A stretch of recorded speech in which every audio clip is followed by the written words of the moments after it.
WECT investigates a federal report tonight finding North Carolina is illegally issuing licenses to truck drivers. The Trump administration is now threatening to withhold $50 million from this state. And WECT's Connor Smith looking into this story for us tonight.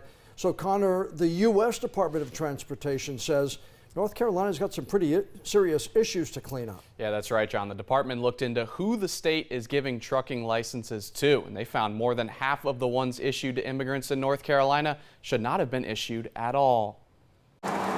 We see them on the road every day, but the Trump administration says North Carolina is not doing enough to keep some truck drivers who shouldn't be licensed off the road. It really was appalling to me and very surprising to me. Republican Congressman David Rouser represents southeastern North Carolina in the U.S. House. From a public safety standpoint, it's just really critically important to get this right. The U.S. Department of Transportation sending this letter to Governor Josh Stein. Transportation Secretary Sean Duffy says 54% of trucking licenses given to immigrants were issued illegally. The review finding some drivers ineligible to have the license and others who aren't legally in the country. You don't know who's on the road that should not be driving a 80,000 ton rig. The North Carolina DMV issues the licenses. A spokesperson tells us they're working with federal partners to fix the problems.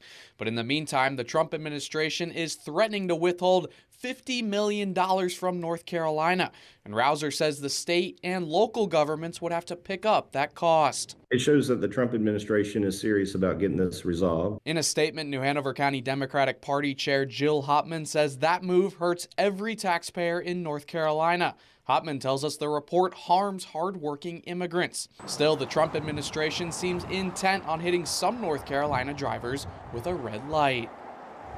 Now, Governor Josh Stein has not publicly addressed this report yet. We did reach out to his office today and did not hear back. We'll keep you updated on any response that he shares. Connor Smith, WECT News.